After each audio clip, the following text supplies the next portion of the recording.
సమరంలో కూటమి శ్రేణుల సంబరాలు. కూటమి ప్రభుత్వం ఏర్పడి సంవత్సరమైన శుభ సందర్భంగా ప్రభుత్వ కార్యాలయాల సమీపంలో ఉన్న తెలుగుదేశం పార్టీ కార్యాలయంలో తెలుగుదేశం పార్టీ టౌన్ ప్రెసిడెంట్లపై శ్రీనివాసరావు ఆధ్వర్యంలో కూటమి శ్రేణులు కేక్ కట్ చేసి శుభాకాంక్షలు తెలుపుకున్నారు. సందర్భంగా నాయకులు మాట్లాడుతూ రాక్షస రాజ్యం అంతమై ప్రజారాజ్యం వచ్చిందని కూటమి ప్రభుత్వంలో పేద ప్రజలను ఆదుకునే దిశగా అనేక సంక్షేమ పథకాలను ప్రజలకు అందిస్తున్నామన్నారు. సూపర్ 6 పథకాలతో ఒక్కొక్కటిగా ప్రజల వద్దకు తీసుకువెళ్తున్నామని కూటమి నాయకులు అన్నారు. కార్యక్రమంలో కూటమి నాయకులు తదితరులు పాల్గొన్నారు.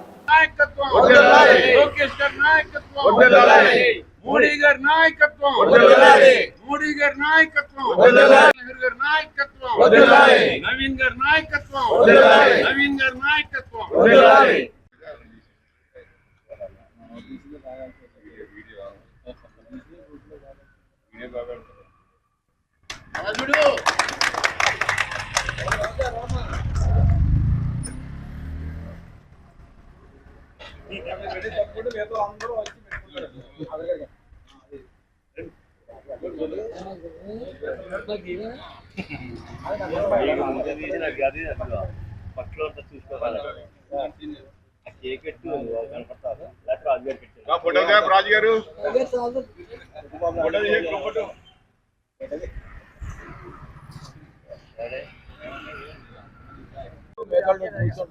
అందరికీ నమస్కారం. జూన్ 12 కూటమి ప్రభుత్వం విజయకేతనం ఎగరేసి ప్రభుత్వం ఏర్పాటు చేసిన రోజు ఈరోజు. గత సంవత్సర కాలంగా ఎన్నో అభివృద్ధి కార్యక్రమాలు చేస్తూ ప్రభుత్వం అంటే ఎలా ఉండాలి అని నిరూపించి ఈరోజు కూడా ఎన్నో అభివృద్ధి కార్యక్రమాలు చేపట్టడం జరుగుతుంది. నిజంగా చెప్పాలంటే రాక్షస పాలన నుంచి రామరాజ్యం తెచ్చుకున్నట్టుగా మనం కూటమి ప్రభుత్వం కృషి చేసి తేవడం జరిగింది. అందరికీ నమస్కారం.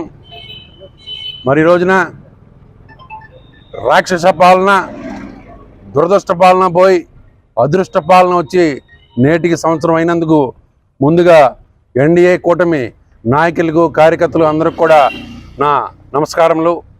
మరి రోజు అభివృద్ధి అంటే తెలుగుదేశం పార్టీ, అభివృద్ధి అంటే జ్యోతుల నెహ్రూ గారు. మరి గత ప్రభుత్వంలో మన రాష్ట్రాన్ని సర్వనాశనం చేయడం జరిగింది. మరి కరెక్ట్గా సంవత్సరం అయిన కాడి నుంచి ఈ రోజు వరకు మన ప్రభుత్వం ఎన్ని సంక్షేమ కార్యక్రమాలు చేసిందంటే, మొదటగా 3000 పెన్షన్ని 4000 చేయడం జరిగింది. ఒకసారి 1000 రూపాయలు పెంచింది. అలాగే వికలాంగులకి 6000 రూపాయలు చేయడం జరిగింది. ఒకసారి 3000 పెంచడం జరిగింది. అలాంటి ప్రభుత్వాన్ని ఎన్నుకున్నందుకు ప్రజలందరూ కూడా నా ప్రత్యేక ధన్యవాదాలు. మరి ఆలోచన చేసి సూపర్ 6 అనే పథకం పెట్టడం జరిగింది. అందులో భాగంగా ఈరోజు తల్లికి వందనం అనే కార్యక్రమంలో మరి రాష్ట్ర ప్రభుత్వం బటన్ నొక్కేసి మొత్తం తల్లులందరికీ కూడా ఎంతమంది పిల్లలు విద్యార్థులు ఉంటే వాళ్ళకి 15,000 రూపాయలు చెప్పిన ఇవ్వడం జరిగింది. ఈరోజు ప్రధానంగా 8,745 కోట్ల రూపాయలు రిలీజ్ చేయడం జరిగింది. మొత్తం విద్యార్థులందరూ 67,27,164 మంది విద్యార్థులకు ఈరోజు డబ్బులు పంపిణీ జరిగింది. అలాగే రైతు భరోసా కార్యక్రమంలో కూడా ఉంది. ఇవే కాకుండా అనేక రకాల అంశాల మీద రాష్ట్ర ప్రభుత్వం చెప్పిన మాట నిలబెట్టుకునే విధానంగా కృషి చేస్తుంది. అయితే మనం ప్రతిపక్షంలో ఉన్నప్పుడు మౌనం వహించి గెలిచిన తర్వాత మౌనంగా ఉండడం కరెక్ట్ కాదు.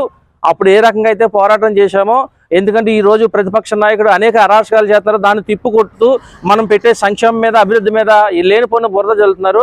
వాటిని వ్యతిరేకించు ఎండగట్టుదు మళ్ళీ ప్రతి ఇంటికి వెళ్ళి ఈ ప్రభుత్వం చేసినటువంటి కార్యక్రమాలని ఆ ప్రతి ఇంటికి తెలియపరచాలని చెప్పేసి మరి జగ్గంపేట శాసనసభ్యులు, తిరుమల తిరుపతి దేవస్థానం మెంబర్ అయినటువంటి గౌరవ శ్రీ జ్యోతుల నెహ్రూ గారి ఆదేశాల మేరకు, అలాగే కాకినాడ జిల్లా తెలుగుదేశం పార్టీ అధ్యక్షులు గౌరవ శ్రీ జ్యోతుల నవీన్ కుమార్ గారి ఆదేశాల మేరకు ఈరోజు గోకవరం గ్రామంలో మరి తెలుగుదేశం పార్టీ, జనసేన, బీజేపీ ఉమ్మడి మీద ఈరోజు ఈ కార్యక్రమం చేసి కేక్ కట్ చేసి కూటమి ప్రభుత్వం ఏర్పడిన తర్వాత ఇటువంటి మంచి కార్యక్రమాలు ఏనాడు జరగలేదు. మనకు వరాలిచ్చే దేవుడు, ప్రియతమ నాయకుడు మన మోడీ గారు, ప్రధానమంత్రి నరేంద్ర మోడీ గారు మనం అడగటమే తరువాయి వరాలు కురిపిస్తున్నారు. ఈ అవకాశాన్ని సద్వినియోగం చేసుకుని కూటమి ప్రభుత్వంలో నారా చంద్రబాబు నాయుడు గారు, పవన్ కళ్యాణ్ గారు ఇది మన రాష్ట్రానికి ఎంతో ఉపయోగపడే నిధులు వస్తున్నాయి.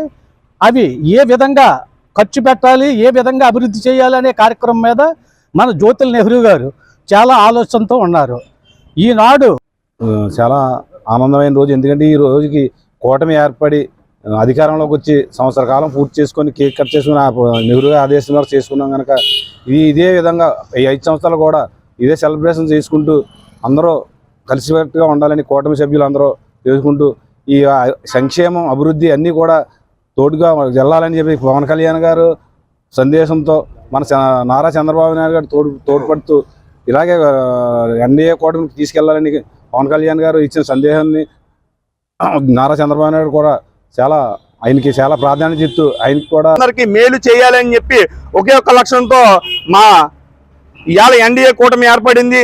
దీనికి ఆ రోజు మన నారా చంద్రబాబు నాయుడు గారిపై జరిగిన అన్యాయంపై ఆ రోజు పవన్ కళ్యాణ్ గారు రాజమండ్రి సెంట్రల్ జైలుకు వచ్చి మేము కూటమిగా పోటీ చేస్తున్నాం, ఇప్పుడు జరుగుతున్న రాష్ట్రంలో జరుగుతున్న అన్యాయాన్ని ఎదురిస్తాం, రేపు ఎన్డీఏ కూటమిని ఎగరేస్తాం, కూటమిగా మీ అందరం కలిసి అన్యాయమైన రాజకీయ పరిపాలన తొక్కుతామని చెప్పి ఈ రోజుకి సంవత్సరం అయి ఈ రోజు ప్రమాణ స్వీకారం చేసి గత 2024 జూన్ 12న మా జనసేన పార్టీ అధ్యక్షుల వారు కొన్నిదెల పవన్ కళ్యాణ్ అనే ఒక్క మాటని ఈ రోజు కూడా మర్చిపోలేకపోతున్నాం.